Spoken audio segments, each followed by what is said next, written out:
नमस्कार दोस्तों, story audio book Mumbai channel में आपका स्वागत है। अगर आपको यह कहानी पसंद आती है तो चैनल को सब्सक्राइब करें। तो चलिए शुरू करते हैं। कार में अन्य जैसे ही पुलिस स्टेशन से बाहर आए, कार में हर्षवर्धन उसका बेसब्री से इंतजार कर रहा था, इसीलिए वह अकेले अंदर गई थी। हर्षवर्धन अनाया को गोद में बिठाते हुए बोला, क्या बात है बीवी, अंदर क्या धमाका करके आए हो? वह लोग तुम्हारी जाल में फंस गए। दरअसल अंदर जो भी बातें हो रही थी वो वॉच के जरिए हर्षवर्धन दिन रहा था। तभी अनाया हंसते हुए बोली, वह तो पहले ही बेवकूफ थे, मुझे तो बस उनके दिमाग में हल्का शक का कीड़ा डालना था और उन पर कुछ लोगों से कहकर हमले करवाना था। वह लोग अपने आप कोई ना कोई बेवकूफी कर देते हैं। यह सुनकर हर्षवर्धन हंसते हुए बोला, सच में बीवी तुम कमाल हो, इतनी सारी प्लानिंग अनाया की थी। अनाया ने उन दोनों को कभी माफ नहीं किया था। वह तो जानबूझकर उस छुपे हुए मास्टरमाइंड को बाहर निकालना चाहती थी, इसलिए उसने जेल में जानबूझकर अपने ही लोगों से राजेश और रवीना पर हमला करवाया और उन दोनों को ही अपनी ही बेटी के खिलाफ कर दिया था कि वह लोग जानबूझकर कोई गलत कदम उठाए। वही कार के अंदर हर्षवर्धन और अनाया एक दूसरे में खोए हुए थे, जहां हर्षवर्धन अपनी हैंडसम और मेच्योर पर्सनैलिटी के साथ अनाया को छेड़ रहा था, वहीं अनाया जो सबके सामने काफी स्ट्रांग नजर आती थी, वह हर्षवर्धन की गोद में बैठे हुए छोटी बच्ची बन चुकी थी। वह रास्ते में बैठे हुए कार में न्यूज देख रहे थे।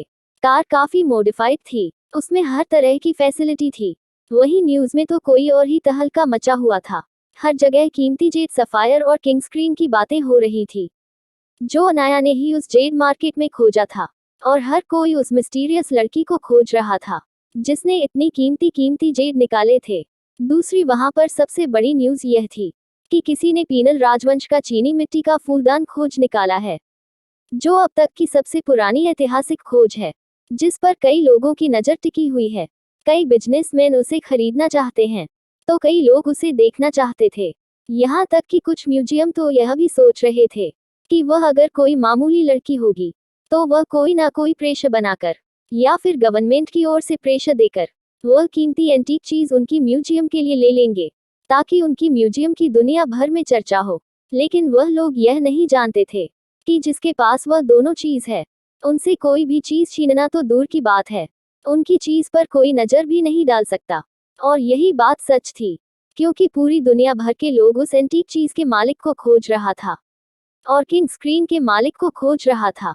लेकिन दोनों में से कोई भी मिल नहीं रहा था, चाहे वह कितने भी कनेक्शन क्यों ना लगा ले। यहाँ तक कि गवर्नमेंट भी उस एंटीक चीज को खोजने की कोशिश कर रही थी। आखिर वह एक ऐतिहासिक खजाना था। वही उस न्यूज को देखते हुए हर्षवर्धन अनाया को अपनी बाहों में कसकर बोला, वैसे बीवी आजकल देश में कुछ ज्यादा ही कीमती चीज निकलने लगी है, यह देखो। इतना बोलकर न्यूज दिखाता है।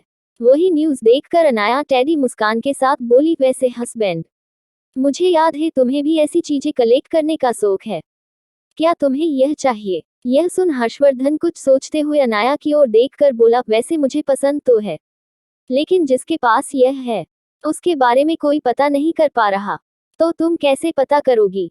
अच्छा होता यह हमारे पास होता, लेकिन है नहीं। इतना बोलकर वह गौर से उस न्यूज को सुनने लगा। वहीं अनाया अपने पति के चेहरे की मायूसी देख हंसते हुए मन ही मन बोली, मिस्टर हस्बैंड, यह चीज तुम्हारे पास ही है और यह दोनों चीज तुम्हारी है। तुम्हारे लिए तो मैं वहां गई थी। तब तक वह लोग घर भी पहुंच गए थे। वह लोग जैसे ही घर पहुंचे, अनाया हर्षवर्धन का हाथ खींचते हुए घर के बेसमेंट में बने कमरे में ले जाती है। यह कमरा एंटीक चीजों से भरा पड़ा था। वहां पर कई सारी कीमती चीज भी थी, यहाँ तक कि कई सारी मशीनरी भी थी, जो खास करके एंटीक चीजों का ध्यान रखने में यूज होती है। अनाया को वहां जाता देख हर्षवर्धन उसे देखते हुए बोला, क्या हुआ बीवी, तुम मुझे यहाँ लेकर क्यों आए हो?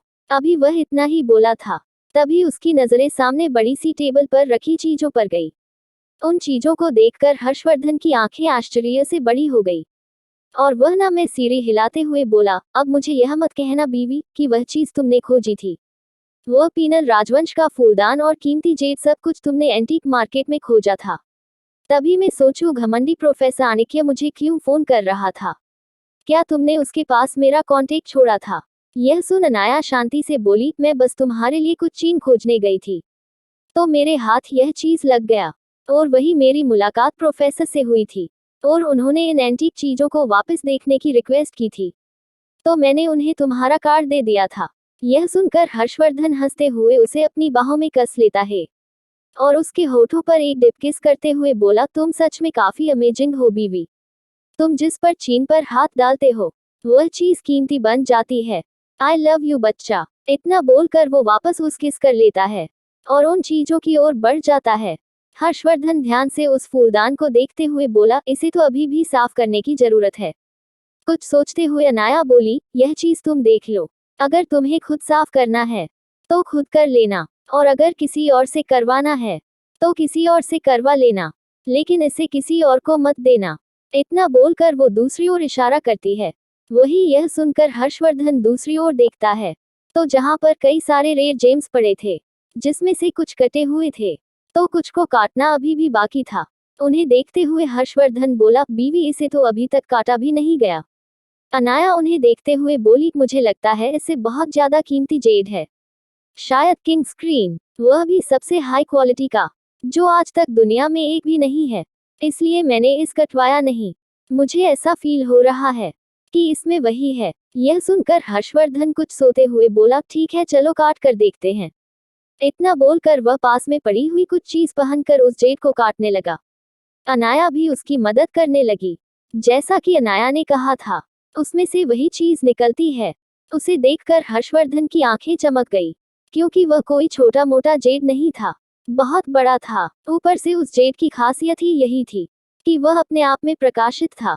अंधेरे में भी वह दूर से चमकने वाला जेड था, इसीलिए उसकी कीमत इतनी ज्यादा थी। इस वक्त इस जेड को पाने के लिए लोग किसी का खून भी कर सकते थे।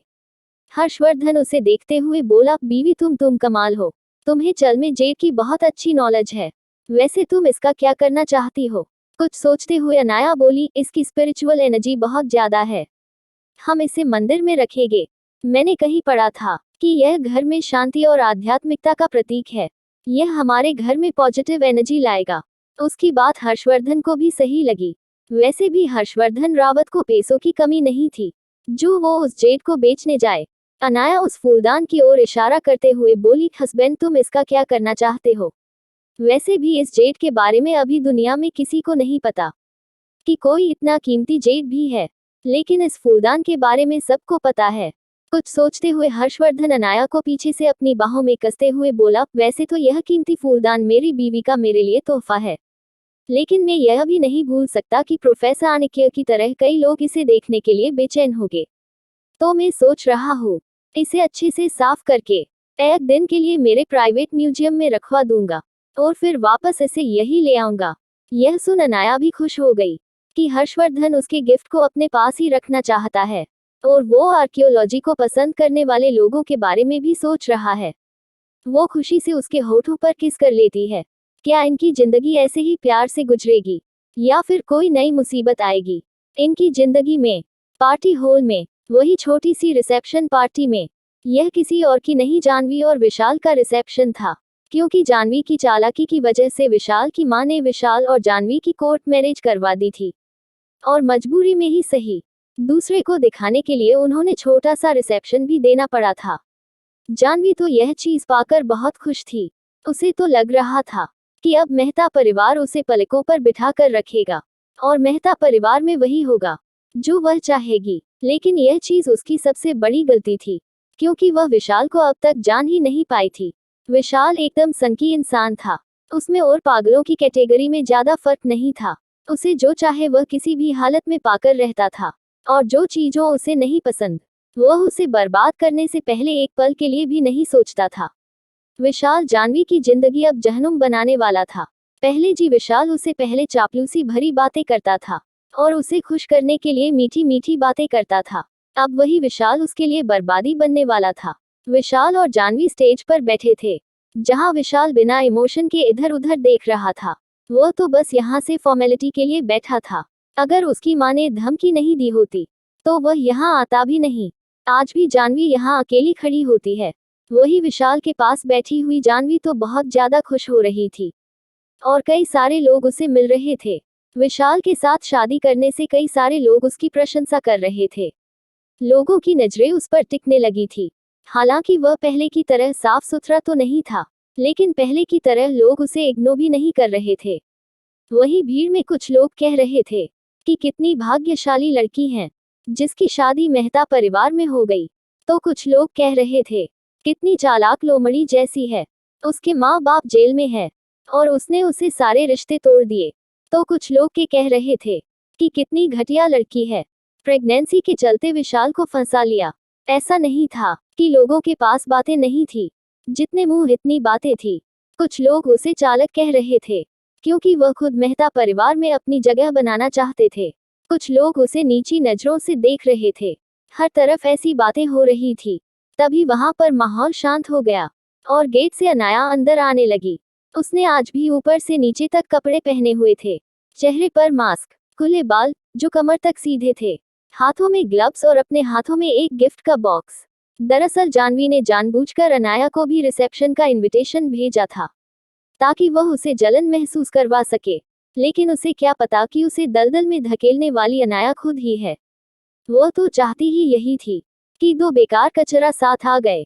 वही उसके साथ कुछ गार्ड्स भी थे उसकी सेफ्टी के लिए। पिछले कुछ हादसों की वजह से अनाया के साथ हर्षवर्धन अब उसे अकेला नहीं छोड़ने वाला था, इसीलिए उसने इतने सारे गार्ड्स भेजे थे। दूसरी वजह विशाल था। उसे बर्दाश्त नहीं था कि अनाया इसे विशाल के नजदीक जाए। वहीं अनाया को वहां देखकर जहां विशाल की आंखें चमक गई, वहीं फिर से वापस बातें होने लगी। कोई कह रहा था कितनी मासूम और प्यारी बच्ची है, इसके बाप ने इसके साथ क्या कुछ नहीं किया। तभी फिर से एक और आदमी बोला, देखो तो सही, कितनी प्यारी हो, खूबसूरत है। इसका मंगेतर भी इसकी सौतेली बहन ने छीन लिया। पता नहीं क्या क्या झेला होगा इस बच्ची ने। हर कोई अनाया को सिंपैथी से देख रहा था। वैसे हमारी हीरोइन को इस बात से कोई फर्क नहीं पड़ रहा था, लेकिन जानवी को बहुत जलन महसूस हो रही थी। उसे लग रहा था कि हर किसी को उसकी साइड लेना चाहिए, तो फिर वह लोग अनाया की साइड क्यों ले रहे हैं। इसी तरह की बातें हो रही थी। तभी विशाल की मां आगे आते हुए अनाया को प्यार से बोली, बेटा तुम आ गई, मुझे नहीं पता था कि तुम यहाँ आने वाली थी। तो अनाया बिना इमोशन के बोली, वह घर पर इनविटेशन आया था तो मुझे आना ही पड़ेगा। यह सुनकर विशाल की मां को थोड़ा अजीब लगा, क्योंकि यह इनविटेशन उन्होंने नहीं भेजा था। उनके मन में तो अभी भी कपूर खानदान को पाने का लालच था। उन्हें लग रहा था कि यह सारा मामला ठंडा पड़ जाएगा और जानवी के बच्चे को जन्म देने के बाद में वह जानवी को रास्ते से हटाकर अनाया को विशाल से शादी करने के लिए मना लेगी। लेकिन उसे नहीं लगा था कि अनाया रिसेप्शन में ही आ जाएगी। वही अनाया स्टेज की ओर जाते हुए बोली, चिंता मत कीजिए आंटी, मुझे बुरा नहीं लगेगा। वैसे भी मैं आप लोगों को ज्यादा जानती नहीं, लेकिन विशाल और जानवी तो बचपन से एक दूसरे को प्यार कर रहे थे, तो अच्छा होगा हम लोगों की शादी हो जाए। आपको चिंता करने की जरूरत नहीं है। वही उसकी बात सुनकर भीड़ से वापस आवाज आने लगी। एक औरत बोली, कितनी अंडरस्टैंडिंग बची है, इतना सब कुछ होने के बाद भी अपनी सौतेली बहन के बारे में सोच रही है। कितनी प्यारी बेटी है, कस मेरी भी ऐसी कोई बच्ची होती। वहीं उन सब को इग्नोर करते हुए अनाया स्टेज के पास गई और जानवी को गिफ्ट देते हुए बोली, कंग्रेचुलेशन मिस्टर और मिसेज मेहता। वहीं उसकी बात जैसे विशाल के चेहरे पर थप्पड़ की तरह थी, क्योंकि वह तो कब से अनाया की आंखों में डूबा हुआ था। उसके अंदर तो अनाया का चेहरा वापस एक बार देखने की चाह दिख रही थी, लेकिन वह सबके सामने ऐसा कुछ नहीं कर सकता था। वही जानवी कब से नोटिस कर रही थी, जिसके पास बैठा हुआ विशाल उसके ऊपर एक नजर तक नहीं डाली। वह जब से अनाया आई थी तब से उसे देखे जा रहा था, जिसे महसूस करके जानवी का खून खोल रहा था। उसे गुस्सा आ रहा था कि कैसे अनाया सबका अटेंशन अपनी ओर खींच रही है। वह मन ही मन गाली देते हुए बोली, यह घटिया लड़की अभी भी विशाल को आकर्षित कर रही है, मैं इसे छोड़ूंगी नहीं। विशाल जैसे ही अनाया को अपने नजदीक महसूस करता है, वह अपना हाथ आगे बढ़ाकर बोला, वापस तुमसे मिलकर अच्छा लगा अनाया। अनाया विशाल से हाथ नहीं मिलाना चाहती थी, लेकिन जानवी के चेहरे की जलन देखकर अपना हाथ आगे बढ़ाते हुए हाथ मिलाती है। वही उसे हाथ मिलता देख विशाल खुश हो गया और काफी अजीब तरह से अंगूठे से अनाया का हाथ फिराने लगा। हालांकि उसने ग्लव्स पहने थे, लेकिन फिर भी अनाया को घिन महसूस होने लगी। वह अपना हाथ पीछे खींचते हुए बोली, वैसे आपको अपनी शादीशुदा जिंदगी मुबारक हो। मैंने सुना है मिस जानवी प्रेग्नेंट है, आपको उसके लिए भी कंग्रेचुलेशन। यह सुनकर विशाल की मुठिया कस गई। भला कौन सा आदमी जिसे वह पाना चाहता है, उस औरत के मुंह से अपनी आने वाले बच्चों के लिए बधाइयां सुन सकता था। उसे तो जानवी पर इतना गुस्सा आ रहा था कि वह जानवी का मर्डर ही कर देता।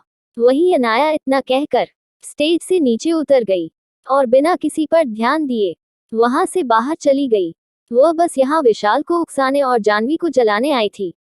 जो काम वो कर चुकी थी, वह जानती थी कि विशाल उसके पीछे पागल है और अगर वह आज रिसेप्शन में आई तो उसका नतीजा जानवी को भुगतना पड़ेगा।